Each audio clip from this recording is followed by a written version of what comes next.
up in Penghu, Taiwan Tzu Chi volunteers bring comfort to survivors of Ocean Researcher 5. In Walnut, California, we celebrate a milestone in Tzu Chi's education mission in the United States. Welcome to DaAi Headlines. I'm Mary Lee. Thank you for joining us. Last month, Tropical Storm Penghu swept across the Philippines, bringing massive rains and flooding to Metro Manila. In its wake, Tzu Chi volunteers mobilized to bring aid to residents of Tondo District. Many residents later took that love and paid it forward. I love you. Signing along with the volunteers, Aditha Oksan, mother of 7, is filled with emotion.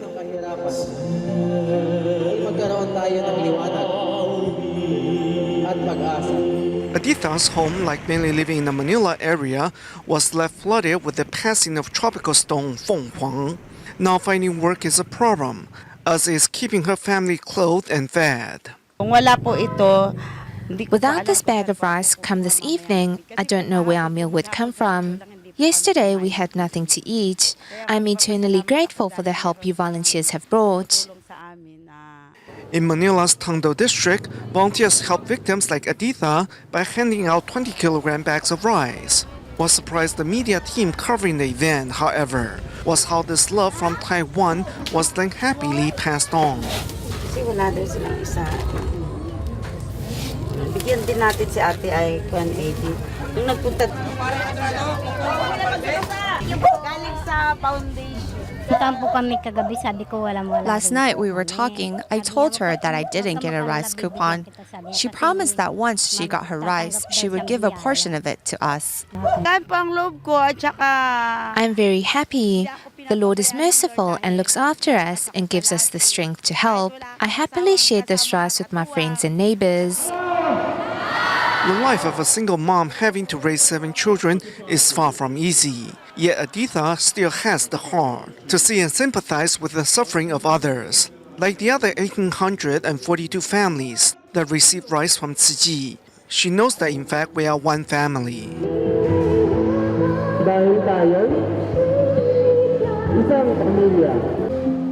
On October 10th, the Taiwanese research vessel Ocean Researcher 5 sank after sending out a distress signal around the Penghu area. In response to the disaster, Penghu Tzu Chi volunteers immediately set up an emergency response center and commenced plans to comfort their survivors. Remembering the moment Ocean Researcher 5 went down, survivors at the hospital still reel in the horror of it. When the ship sank, my leg was caught in the taffrail. If I hadn't pulled my leg out, I would have gone down with the ship. Lending a ear or a hug, Tzu Chi volunteers give survivors an outlet to voice their anxiousness, and in doing so, help them find peace of mind.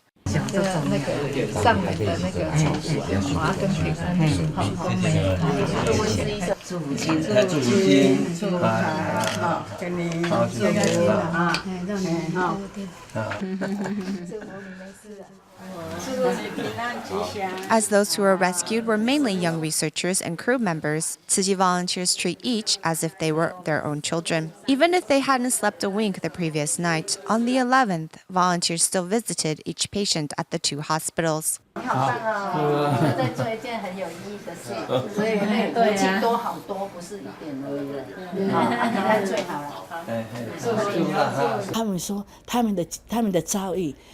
They said what they went through during this disaster is something they will never forget. It's akin to surviving the Titanic. We had hoped to bring them a sense of peace through Tzu Chi's blessings.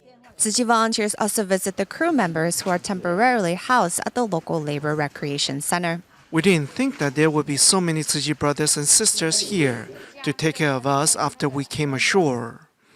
Surviving this life and death ordeal, it feels like I should seize every moment to do good deeds and hold a heart of gratitude.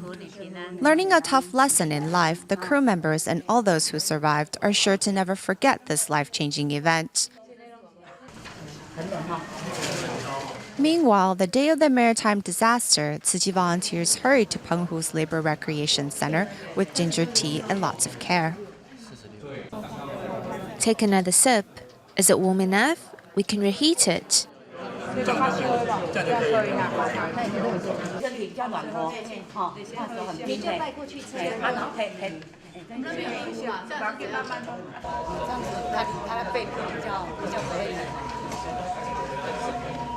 On October 11th, due to unfavorable weather conditions around the Penghu area, Ocean Researcher 5 sent out a distress signal before sinking. Upon hearing of the disaster, volunteers first formed an emergency response center, then mobilized teams to carry out a response. The first thing we did was to make ginger tea. This maritime disaster was really scary for the crew and all those on board because the boat actually sank. Everyone was scared. Serving ginger tea, we hope to ease their mind as well as warm their bodies. Besides the frontline volunteers tending to the survivors, other volunteers were preparing warm clothes for them to wear. 我们现在总共准备了几箱9. ？9箱吗？9箱，9箱里面包括了什么？包括了夹克。 There are jackets, thick jackets, long and short sleeves for men and women. Tzu Chi volunteers do their best to bring comfort to the uninjured crew members and researchers in the wake of the tragedy. As of October 11th, out of the 25 people who suffered injuries from the maritime disaster, 5 are still hospitalized. Among those who survived is this crew member who flashes a smile because, besides escaping death, he also saved a life. When I jumped into the water, there was a girl next to me, so I just grabbed a hold of her, and she onto me. And I asked her to lay back into me. The girl Hong Yijie rescued is Chen Fu-yun, a researcher at Academia Sinica. At first, unable to get a plane ticket to reach their daughter, Fu-yun's parents finally arrived in Penghu on the night of the 11th. However, before their arrival, it was Tzu Chi volunteers who were by the girl's side. While pulling her onto the rescue boat, she fell, so she sustained some injuries to her chest and hip. Surviving the ordeal, Chen Fu-yun immediately asked the volunteers of the whereabouts of her fellow researchers. She'll ask what age the victims were and other details, and most likely have an idea who didn't make it. Of course, she wants all of her classmates and teacher to be alive.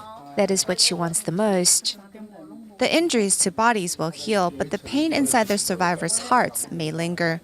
Presenting a blessing charm to the Chen family, Tzu Chi volunteers hope it brings them a sense of peace through this tumultuous time. A secure home with a clean environment means a blessed life. It is with this belief that Tzu Chi volunteers in Malaysia helped out Zhang Jingyou from Perak, whose home was in a state of disrepair and damaged by termites. Meanwhile, Tzu Chi volunteers in Changhua, Taiwan, helped an 81-year-old visually impaired senior clean up his neglected home. Some 20 volunteers arrive at Mr. Tao's home, ready to give it a thorough scrub down. From the living room to the kitchen and then the bathroom, volunteers meticulously clean each corner. 78-year-old Mrs. Tao assists volunteers to see which items need to be discarded and which ones stay behind. The seniors' grandchildren also rolled up their sleeves to help. The grandma told us that there are a lot of rodents and cockroaches in her house, so I suggested that we come help tidy her surroundings and paint the walls, and she agreed. After a few coats of paint, the Tao home now looks fresh and inviting. Moved by their efforts, Mrs. Tao immediately thanks the volunteers for their hard work. This is great, really great. It is very warm. Working together to provide the Taos with a clean and tidy environment, volunteers have also rid the couple's heart of clutter as well. Removing the top canvas shows a wooden wall severely damaged by termites. This 57-year-old home is no longer safe to live in. We get frightened when it rains because there's a lot of noise. We are so scared that the planks will collapse. Helping these two siblings repair their home are a group of volunteers, which includes some with experience in construction and some without.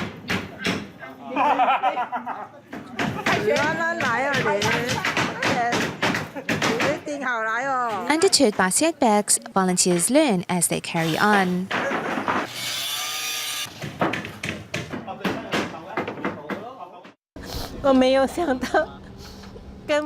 I never imagined that people who aren't family and whom we don't even know would come and help us repair our home. Breaking down in tears, Zhang says she had initially planned to repair the home when she returned to her hometown to look after her mentally handicapped brother. However, as selling vegetarian food doesn't earn much, Zhang had no choice but to turn to Tzu Chi for help. With the help of 17 volunteers in 17 villages, within 2 days, the brother-sister pair now have a secure home to shelter them from the wind and rain. In our final episode on extinction, we introduce you to the endangered leopard cat of Taiwan, the only remaining member of the indigenous Felidae family on the island after the Formosan clouded leopard became extinct in the late 80s. Now less than 500 of the carnivorous cats remain in Taiwan. Scientists fear if residents don't change their ways, soon this species will become extinct too.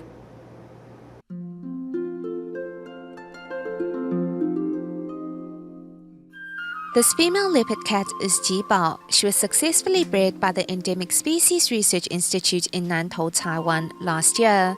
But due to injuries sustained when introduced into the wild, experts determined it is best for her to be kept in captivity. Thus, Jibao can now be found at the Taipei Zoo. Her brother Jili's whereabouts remain unknown, as the tracking device had come off. There are less than 500 of these cats left in Taiwan. They can be found in the low-altitude mountains of Miaoli, Taichung, Nantou, Jiayi, and Tainan. The data collected from Miaoli seems the most consistent in all of Taiwan. To study the leopard cat, researcher of Penghu University of Science and Technology, Chen Meiding, has been wandering in Miaoli's mountains for a decade. Actually, animals are quite scared of people, so if there is human presence, the animals will actually be harder to find.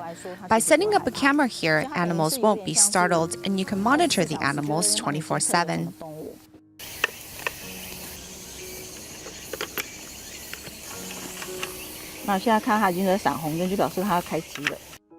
Through field research and setting up camera traps, Chen has successfully confirmed the presence of leopard cats. She also discovered humans are to blame for the reduced numbers. Early on, we discovered that the problem of poaching still exists. While some cats were killed by poison when they stole chickens from a chicken farm, there are also other factors, such as death from being struck by vehicles. Eventually, we realized the real problem lies in the destruction of the habitat. Following the footsteps of conservation activists, one sees the cat's natural habitat in Holong Miaoli has been bulldozed. In its place is the largest funeral park in Southeast Asia. Before, this whole area was just lush green forests. Now the forests have been bulldozed, and work on the foundation has begun. Other development projects that intrude upon the habitat of leopard cat include Freeway Number 3, that splits a large forest in half, and the proposed Route 13, which will cost taxpayers over $17 million. Just how is the new development going to help benefit the local economy remains unknown. However, we're talking about the extinction of a species. Hunting the animal has far less effects on the species' survival compared to the destruction of its habitat. Worried about the leopard cat's survival, residents of Fengshu Borough in Tongxiao began growing rice without the use of fertilizers and pesticides, a decision which ended up benefiting themselves. Actually, we are the one who benefited the most. By eating healthy, the environment around us has gotten healthier too. Even the golden bird-winged butterfly has returned. People say it's because of our healthy ecology.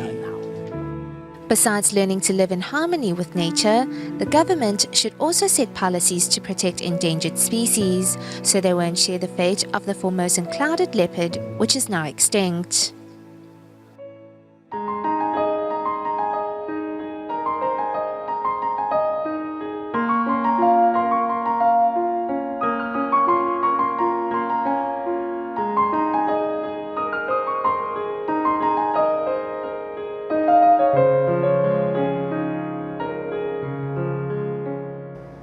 For the past 20 years, the Tzu Chi Education Foundation in the United States has developed and promoted Tzu Chi's educational programs both locally and nationally. With the hope of creating a better society and world through education, a new milestone was reached with the opening of the Tzu Chi Education Campus in Walnut, California.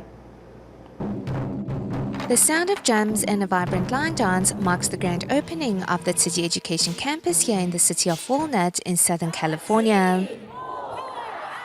600 volunteers from across the United States, as well as members of the public, came to witness this historical moment. Planting a tree sapling on campus, this is symbolic of Tzu Chi's education mission taking root here in the U.S. It's wonderful that the values of compassion and discipline and love and acceptance, understanding, these are the thoughts that will be taught to these young students. Dharma Master De Chen from the Jingsi abode in Hualien, Taiwan, conveyed Master Zheng Yan's blessings at the inaugural event. The Master has high hopes for the development of education in the United States because the U.S. plays a very influential role in the world. These children are not only hope for this country, but also hope for humanity. Tzu Chi's education mission spans across the U.S., with 4 Tzu Chi Great Love preschools and kindergartens, 1 elementary school, and 23 academies around the country. We hope that the children born and raised here can learn about Chinese culture and know where their roots are. With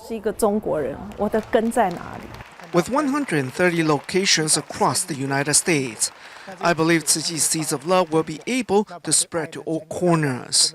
I trust our world will become a better place with Tzu Chi. The opening of the Tzu Chi Education Campus marks a new beginning and a new milestone. From this moment on, Tzu Chi volunteers in the United States are ready to shoulder more as they strive forward into the next decade. In Taiwan, Tzu Chi volunteers from the Northern District began a new recycling campaign to teach members of the public the 12 different categories to separate their garbage into. Meanwhile, in Su'ao of Yunlin, recycling volunteers who are relocating to a new station came together to ensure everything from the old station was recycled and reused. A team of volunteers is working to remove the interlocking bricks here at the old recycling station in Su'ao of Yunlin so that they can be used elsewhere. We're turning a vacant area at our Wujie liaison office into a parking lot, so the interlocking bricks are going over there. In 1997, officials of the Su'ao Town Hall provided this area under the bridge to Tzu Chi to be used as a recycling station. As volunteers are returning the area to the government, they first gather to clean it up. We have a new recycling station running already in Masai, so we're cleaning up this area to return to the Su'ao Town Hall. The old recycling station had no water or electricity, and it was thanks to the creativity of its volunteers that toilets and lights were installed. Now relocating to the new station, these materials will also be recycled. The Master often reminds us to cherish all resources and to recycle and reuse everything. These bamboo are going back to the Luodong liaison office to be used again. Recycling resources to extend their lease on life is what all volunteers have in mind when safeguarding the planet. Explaining the details of the 12 categories of recyclables, Tzu Chi volunteers are taking their recycling campaign to a different level by teaching members of the public when they bring their garbage to the recycling station. Our slogan now is promoting recycling on the go, so our team of volunteers is teaching residents how to sort the recyclables into categories. Beginning October 12th, all volunteers at Tzu Chi's recycling stations will be teaching residents who bring their recyclables to the station how to differentiate what can and cannot be recycled. Of course, it is clean. It's better we sort them ourselves. I am used to sorting the garbage at home first. We need to slowly educate members of the public, just like how we teach our children. Education must start at a young age. Ensuring a better environment for future generations is not only the responsibility of recycling volunteers, but a duty that everyone should take on. In our next report, we go to Indonesia for a closer look at one incredibly committed Tzu Chi. While still in high school, Hero Widianto became a New Shoot Scholarship recipient. Later in college, he became a Tzu Chi and has continued to offer his time, effort, and enthusiasm in spreading Tzu Chi's message. It has been an effort that has taught him the real value of giving and the true source of happiness. Wearing his Tzu Chi uniform, Heru joins volunteers in promoting recycling concepts in his community. He says being able to serve his community alongside Tzu Chi is like a dream come true. I have learned many things in Tzu Chi, including how to volunteer in a community and be filial at home. I feel that helping others brings more joy than being helped, so I happily joined the Tzu Chi group on campus and hope to learn much more from them. Heru first met Tzu Chi in high school following the NGO's decision to support his schooling through scholarships. With his mother suffering from cancer at the time, it was these scholarships that stopped Heru from dropping out of school. Visiting him at home, we learned that his mother suffered from cancer. In order to support his family, Heru had to take on part-time jobs, so we decided to add him as a scholarship recipient. He is very enthusiastic and later joined Tzu Chi's and began volunteering with us. Thanks to Tzu Chi's timely help, Heru found himself part of the bigger Tzu Chi family. Now a frequent participant at Tzu Chi events, his commitment to Tzu Chi has been fully supported by his mother. Tzu Chi has never asked us for anything or asked that we change faiths. They have only taught my son that the poor also have the power to help others in need and how to deliver that love. I agree with this point of view entirely and am happy to see him as a Tzu Chi. Heru, saya bilang anak yang baik ya. Haru is a very nice boy. He looks after his mother and takes care of his family. Now he is learning how to serve others. He is an amazing young man. Learning how to give back, Heru now finds this chapter in his life has become one filled with happiness and wisdom. The rice farm next to Tzu Chi's Yunlin liaison office has been laying fallow for some time, and thus volunteers decided to turn into a DaAi farm some 5 years ago. Volunteers tend to the farm organically, and thanks to their efforts, the once barren land is now full of life. At the rice paddy next to Tzu Chi's Yunlin liaison office, volunteers are busy pulling weeds by hand in and around the field. We all share a common goal, a common vision that we want to properly care for this plot of land, as if we are cultivating our own spirituality. The field is about 1.77 hectares in size and was fallow before being transformed into a DaAi farm. Rice grown here can be harvested twice a year. We don't use any pesticides. This is all organic farming. Huang Caiyun, who has long suffered lower back pain, not only partakes in the recycling, but the work in the field as well. As you do the work, you will be filled with joy. As you cultivate blessings, bad karma is alleviated. Pulling weeds is like dealing with bad habits. Seeing that their field is clean and tidy, thanks to their combined efforts, volunteers feel as if they have purified their spirits as well. In Guatemala, to celebrate the anniversary of the Tzu Chi School in Palencia's Villa de Oriente, volunteers prepared gifts for the students. This day was extra special as Children's Day was also celebrated. We will leave you with these images at the end. Thank you for watching DaAi Headlines. Goodbye.